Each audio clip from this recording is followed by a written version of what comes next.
Panna peanut butter Cornberry. That was a test. Could you read it? Yeah, this is a first. We're digging into a pint so old it no longer can read the label. I don't know exactly when this was shipped, but we are talking, excuse me, at least a year and a half. This pint is old. But quality is in check. I put this one up on the Instagram story, see if anybody could guess it. Surprisingly, two people, well, three if you count Caffe Panna, of course, they nailed it. But two other people actually got it. Quite impressive. It's a sweet corn ice cream with corn cookie crunch, blackberry swirl, and peanut butter swirl. Here's a little glimpse. It's beautiful. It is loaded. You'll see in the next post how top heavy it was, and it looks like it's still heavy throughout. But, I mean, damn, look at this. Did I just cuss? I don't think so. I think it was dang. I mean, this stuff is huge. Makes sense everywhere. It's a great ice cream. Has a few flaws though. Let me tell you about them. The first is always, not always, most of the time, starting with the base. There is literally so much going on here that sweet corn ice cream kind of takes a back seat. It's on the back burner. If I get a huge spoonful of it, which I might, I mean, it's not a huge spoonful, but it's a spoonful of, was a spoonful of just ice cream until I dropped it in that jam. Anyways, these spoons gotta get better at holding my ice cream.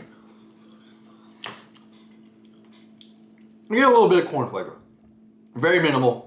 It's more milky, creamy, but it does have the tiniest hint of that, like a sweet corn flavor, like you're eating corn on the cob. Just the tiniest bit, which I can work with. I get it. It's hard to stand out against a blackberry and peanut butter swirl. Now, obviously, I just need to quit talking about the consistency. Obviously, top-notch consistency. Even after sitting in my freezer for a year and a half. So don't come at me about how these ice creams suffer. Here's your proof that they don't. So, you can see that big chunk of peanut butter swirl rolling around. It's thick. Very soft. Like, seriously, like scooping peanut butter straight out of the jar. So soft, it immediately melts in your mouth, which is always a plus. It is a little salty. I've had saltier, but it's got a natural, great peanut butter flavor. There's nothing wrong here with it.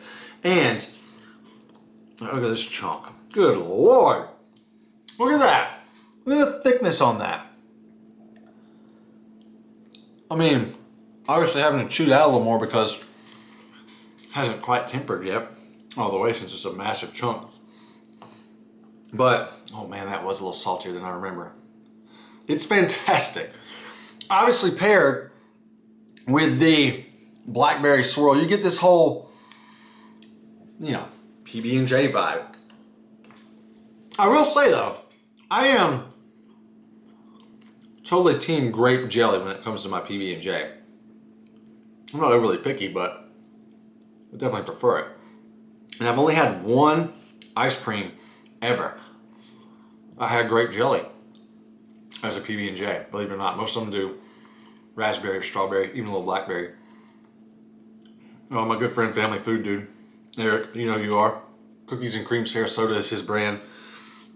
He's diving back into the ice cream a little bit now. We'll see if he eventually ships again, but he made a great grape PB&J flavor.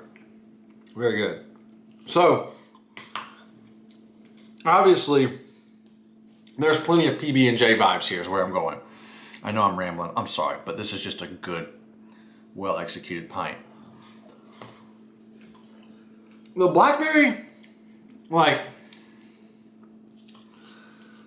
normally when you get a blackberry jam or jelly right out of the jar, making a PB&J, it can be like overly sweet. So much sugar or high fructose corn syrup or syrup, whatever it is, pumped into the flavor. This is, yes, it's sweet, of course, but it's not that sweet. It's more of a really natural sweetness. So great blackberry flavor, but it's not like just straight sugar rush, sugar flavor, like when you make your PB&J from the Smucker's bottle, which I happen to eat. I eat about 1 PB&J a day, did you know? And I mean, they're good, but this is more of a not so sweet, natural sweet blackberry flavor. Very authentic. Obviously pairs great with the grape. Obviously pairs great with the peanut butter. And the corn for that matter. Even though the corn flavor is minimal. Now you can see all around what looks like almost like gravel or crumbs. And that's your corn cookie crunch. I don't know exactly what it is, but I will say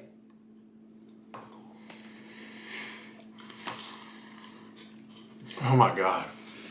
I need a moment. It's phenomenal. So good. Makes up for all the corn flavor that was lacking in the base. A little different type of corn flavor. Think like more of a cornbread, cornmeal type of flavor. And since it's kind of like this cookie component, this is just freaking nuts, you guys. Look at this. Golly. And since it's like a cookie crunch, it's like gravel. Imagine like grounding up like a pie crust, but it being like a little, like, got a piece of paper pint in there, excuse me. But imagine it being like a, what was I saying? Oh, like grounding up a pie crust, but imagine it being like, not like crispy where it just breaks apart, but it's kind of like a little soft and gooey. Like it's not overly gooey, but it's got enough sticky, like wetness to it. And it's a soft gravel chew. Slightly crunchy, not overly crunchy. It's phenomenal. Full of corn flavor. Like, that really brings this pint full circle. I have nothing but good things to say about this pint. And here's what I'm gonna say. Like, you can argue here that this pint actually needs more ice cream.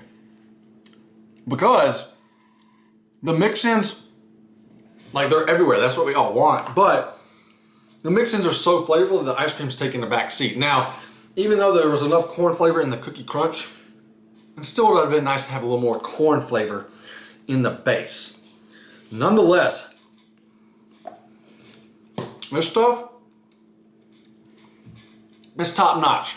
It could be better, but it's still great. It's been a while since it's been back on her site. You never know what's gonna happen. Come fall, winter, spring, you never know. I bet we could talk her into bringing this pint back. And I'm sorry you can't read the label, but this is peanut butter cornberry from Caffe Panna, and it gets a 9 out of 10.